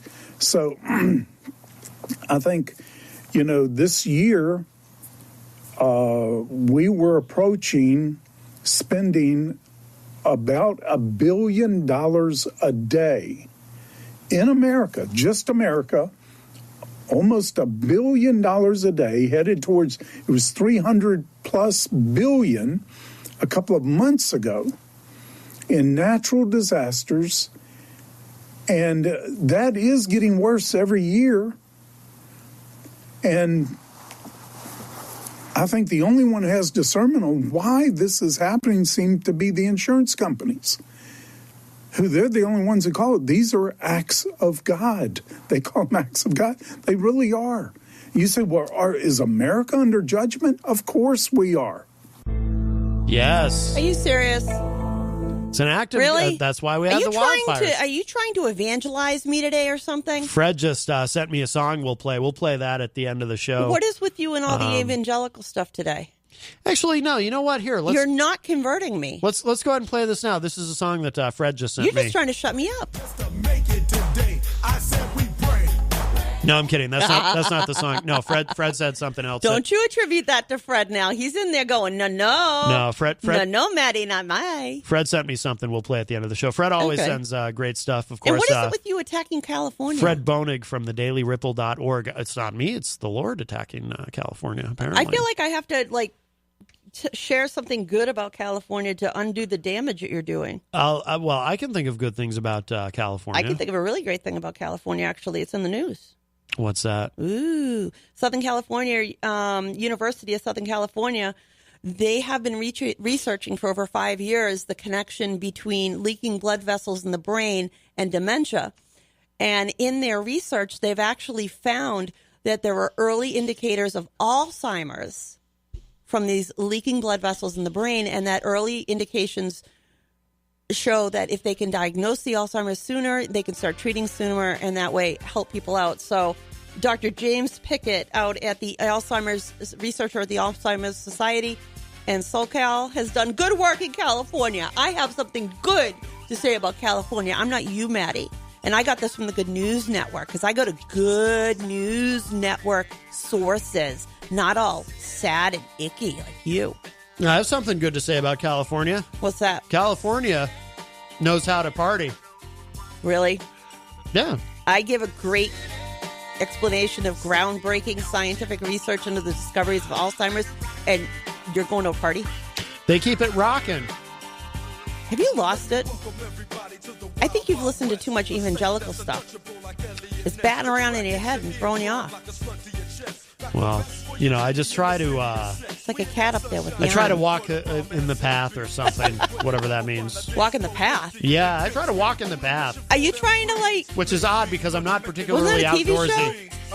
The Path, that was a great show. Yeah, that was a TV show. Yes, that was a TV show. Yeah, you like that. I do. Well, See, you miss it. That's why you want to get back on the path. That was about an evil cult. Well, my dad likes this song, which is pretty cool if you think about it. That is cool. Yeah. I don't think that my dad would recognize it. I don't think my dad's ever probably heard it. This song is 20 years old. Can you my believe dad that? is addicted to talk radio and no music. Oh. For the most part. Mom's, my stepmom, she's the musical one. Yes. Well, I'll play Prince for my stepmom. That would be cool. Well, we should get into this. I pulled this up on thehill.com. Democrats zeroing in on Trump and Russia because we found out over the weekend a couple interesting things.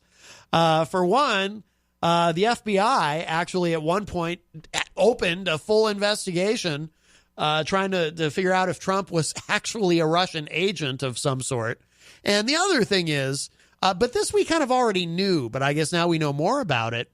The extraordinary lengths Trump seemingly has gone to try to prevent us, or try to prevent even anyone else in the government from knowing what was said during his conversations with Vladimir Putin. At one point, even taking the notes away, I guess, from the Says who? translator. Or Says who? Well, I don't think says that? I don't think he's denying any of it. He admits to snatching paper out of people's hands. Says who? Yeah, because he hasn't denied any of that. Now, he does deny, of course, and this is, I will criticize the media on this point. He does deny, of course, that he's a Russian agent or that he has ever worked for Russia.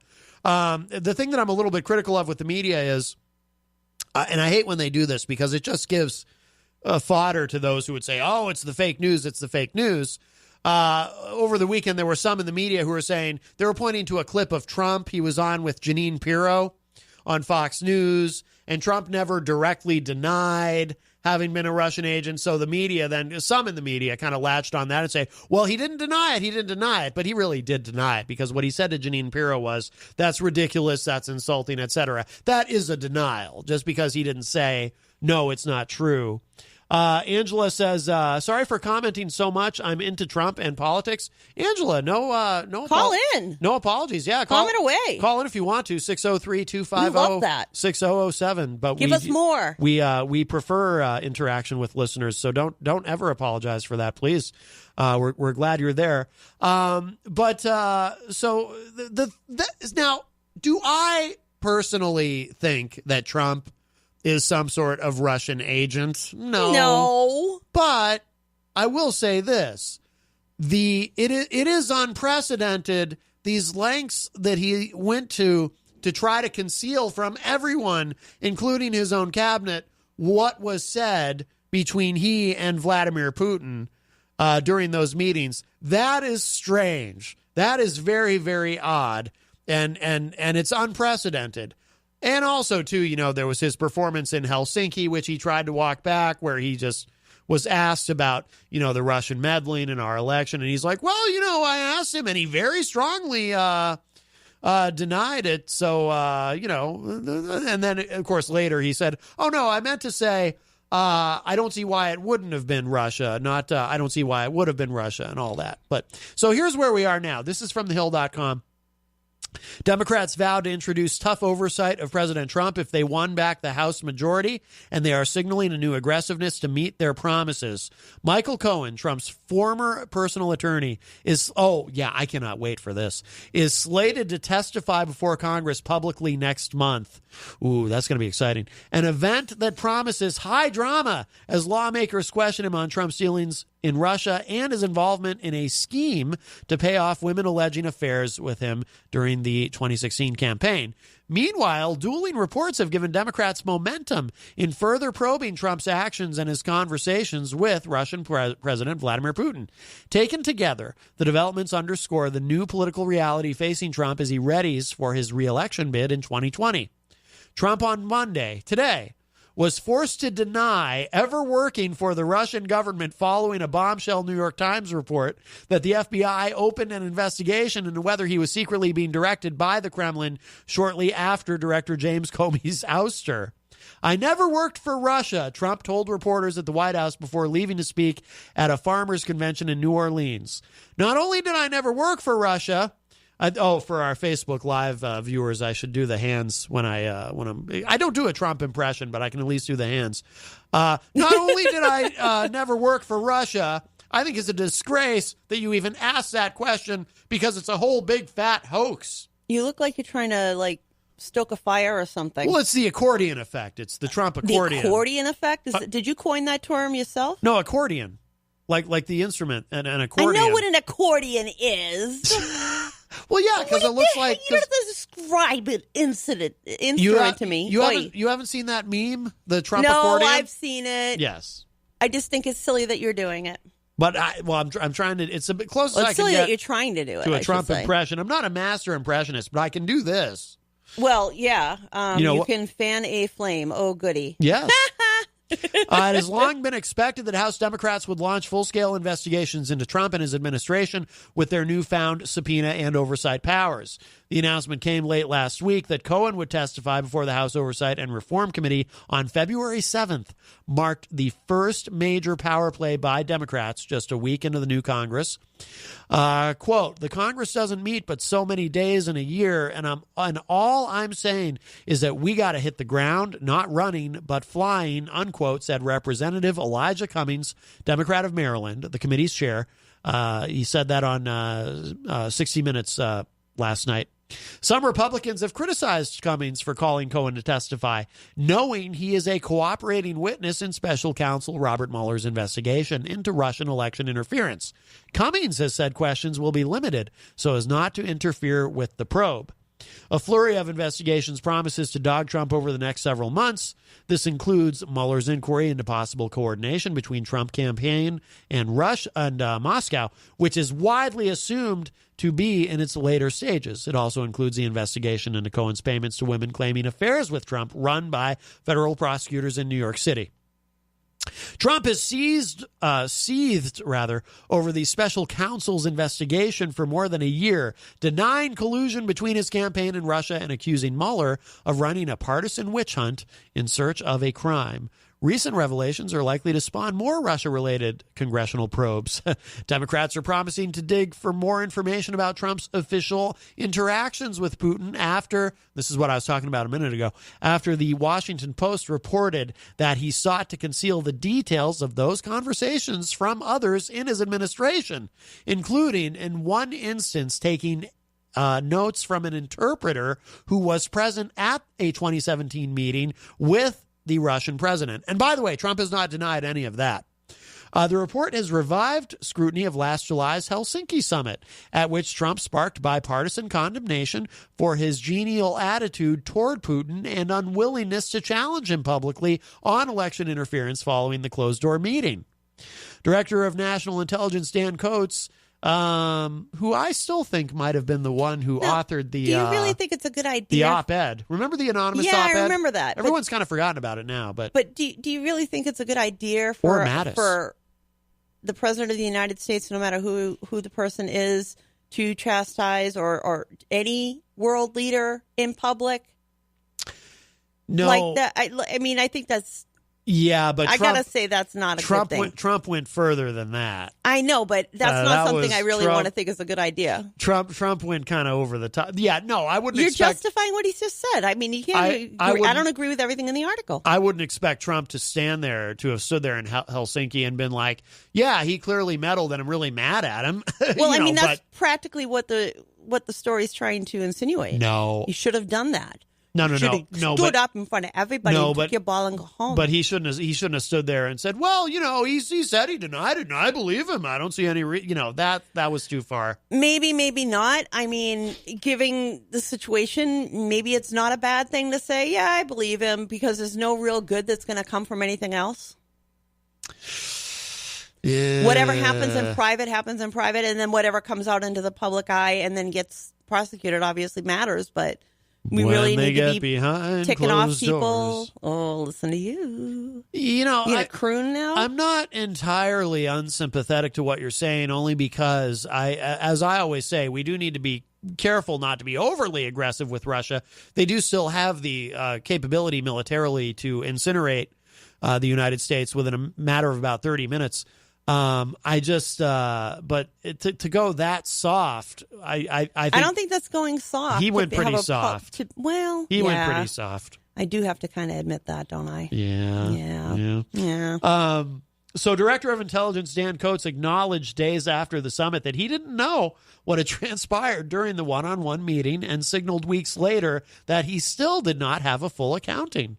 House Foreign Affairs Committee Chairman Eliot Engel, Democrat of New York, said his panel would hold hearings on Trump's bizarre relationship with Putin. Angela says, it makes sense to me as a woman, too, so I'm with you. So I think she's saying she agrees with you. Thank you. Thank you for agreeing with me when I have to deal with this contrarian all the time. Thank you very much. I appreciate it.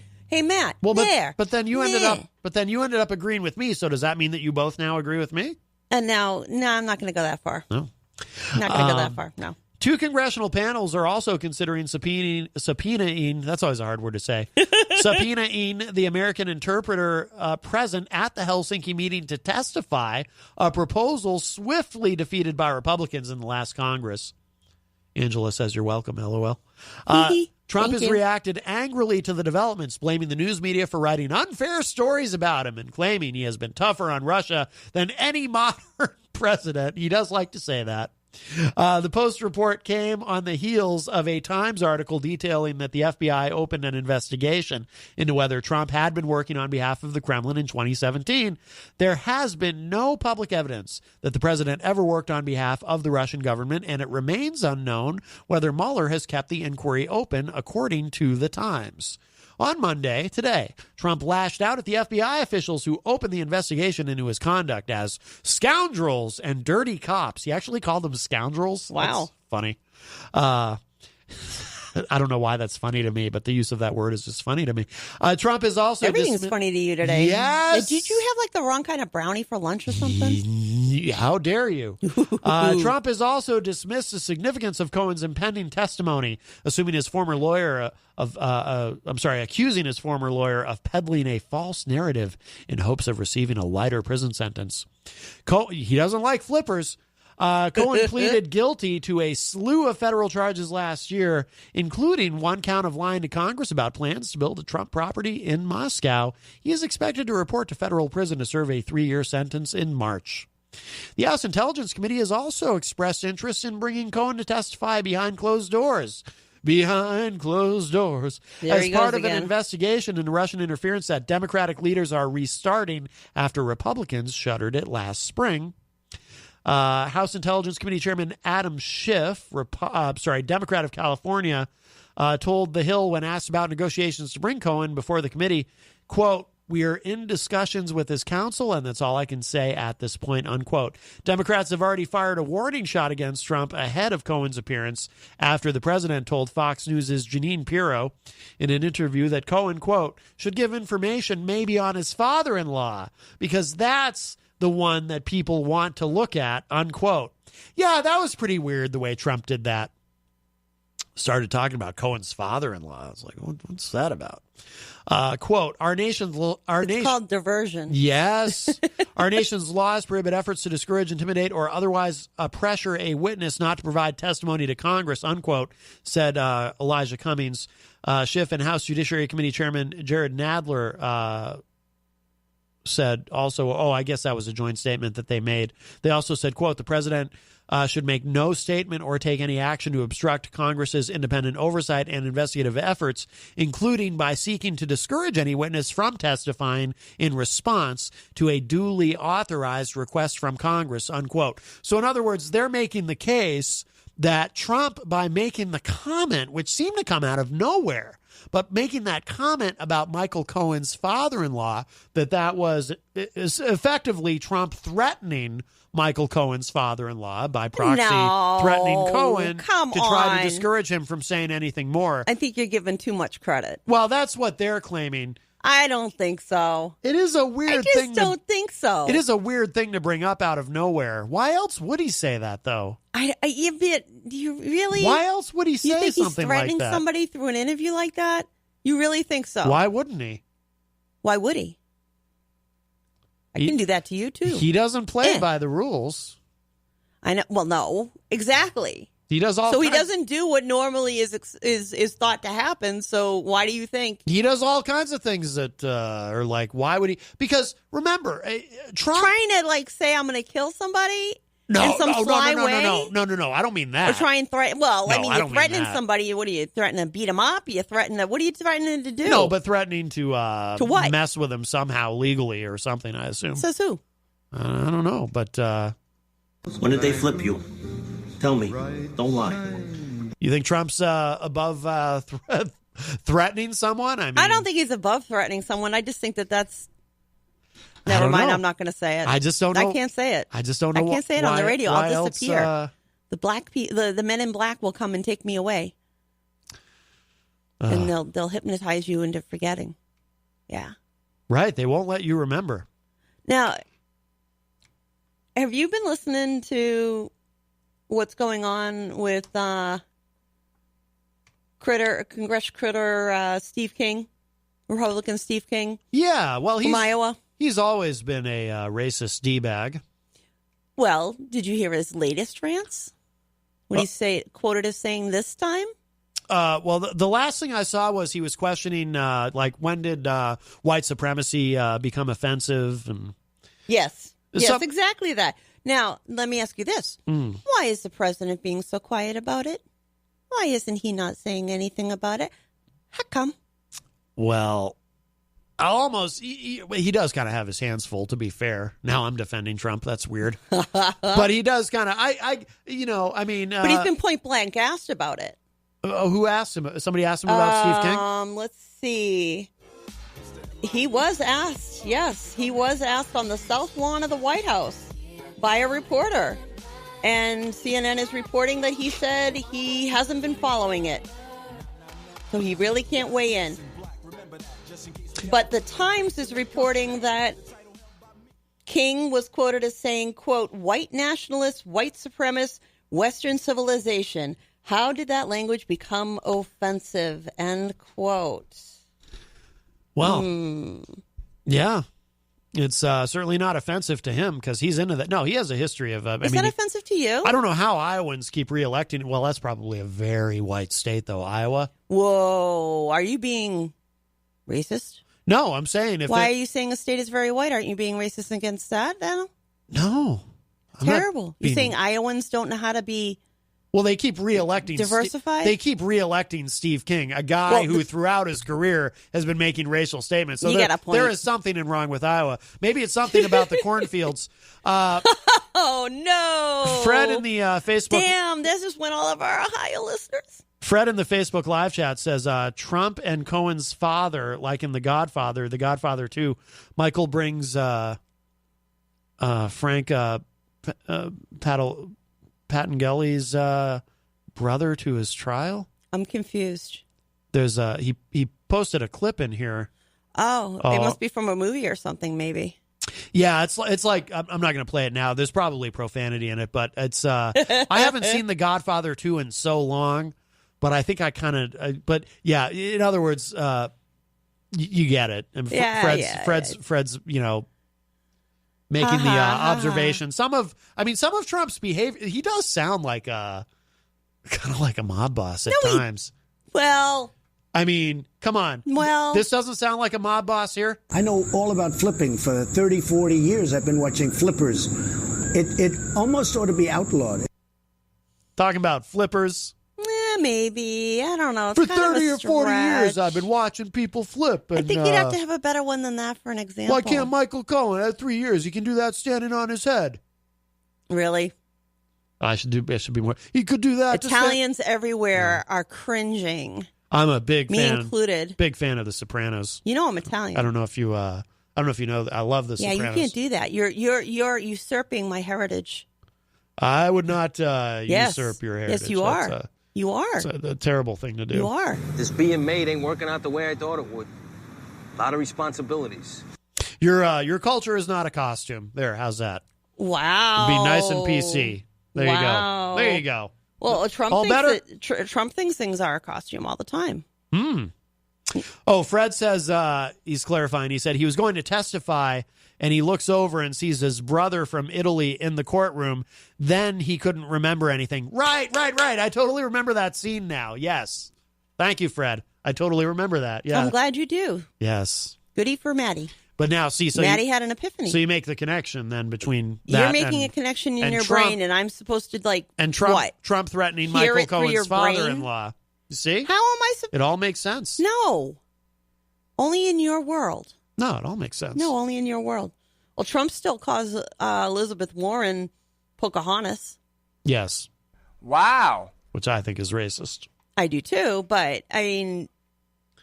Not that it's not much, Not that he doesn't have a whole did, lot to stand on, is what I'm saying. Not that she did herself any favors with that DNA test. That was foolish. It was stupid.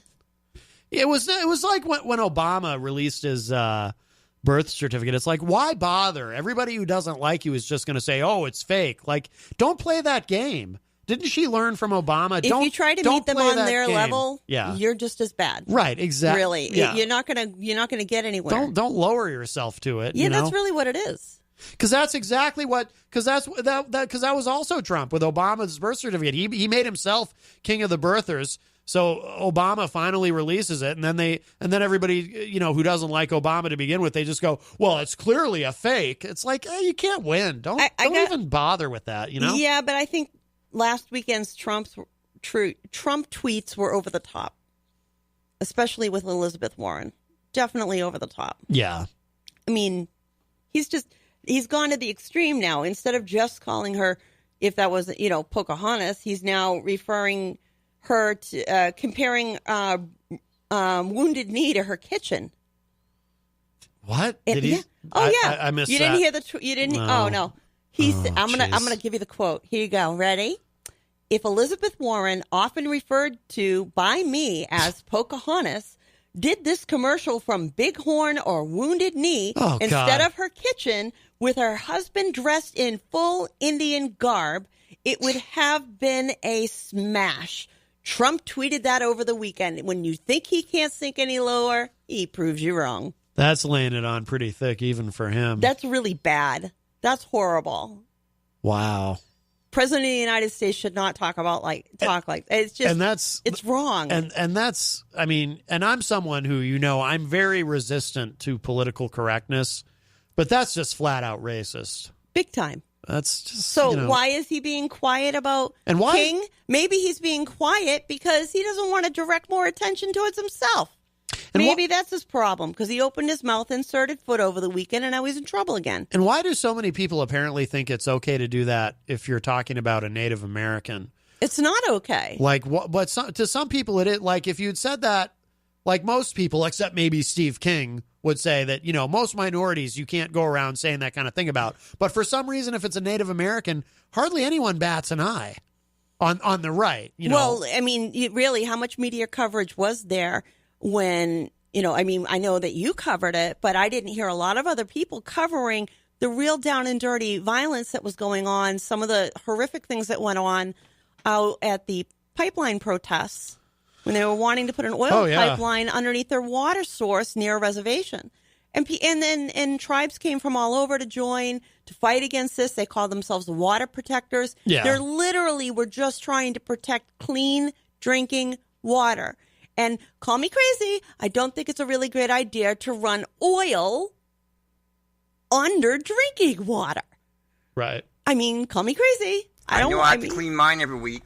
That's gross. Fred says, I say to her haters, gee, you don't like her because she believed what her grandmother told her. She thinks everyone should have access to health care and we should pay for 16 years of education instead of just 12. I guess if you hate her, you were for Wells Fargo stealing millions from their customers. You know, I can't say that I'm 100% supporter of hers. I mean, you're not going to see me holding a sign out in front of her, but yeah, you got to give some credit where credit's due in some regards. And she did, by the way. This is something I always give her credit for. Everything that happened with the financial collapse in 2008, she predicted all of that. I mean, you can go back and look. She said, this is what's coming. This is what's going to happen. And she was right about all of it. More importantly, she was determined to hold people like Wells Fargo's feet to the fire and not let it go, which is something that we need. Hard to do. Couldn't do it because of Obama. That was a good, decent thing that she did. I'm not saying she doesn't ever do anything right. I'm just saying that as president of the United States, probably not going to have me in her corner.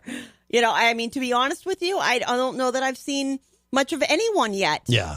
It is too early. Yeah.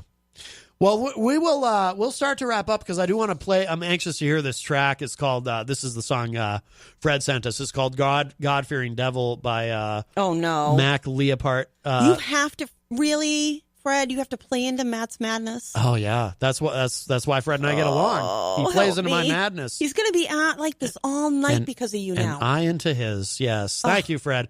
And thank you to everybody in the Facebook live chat. Thank you, Jenny. Thank you. If you missed any part of today's show, it'll be up in just a little bit at WMNHradio.org. Hell yes, Fred says. All right, let's give this a listen. Woo-hoo. And I'll be back tomorrow. Bye-bye. Talk at y'all a little bit later. Bye, everybody.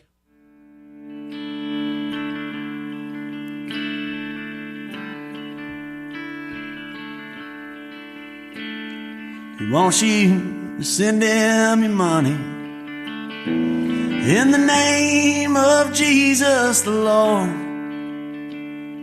He says there's a train and there's a roll into heaven, and your donation will get you aboard. And if you want to spend your hard-earned dollar to buy the bastard a brand new Rolls Royce, well, I ain't trying to judge you, I'm just trying to warn you.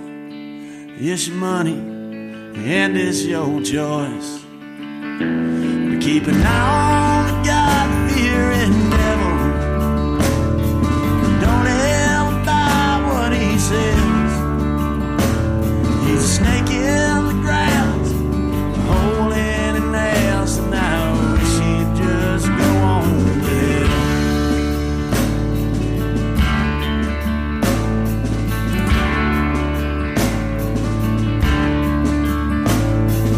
This one he quotes from the Bible. He says there's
Don't like it, and I cuss and drink. His mind's made up as a hospital bed. Ain't nothing gonna change how he thinks. IPMNation.com.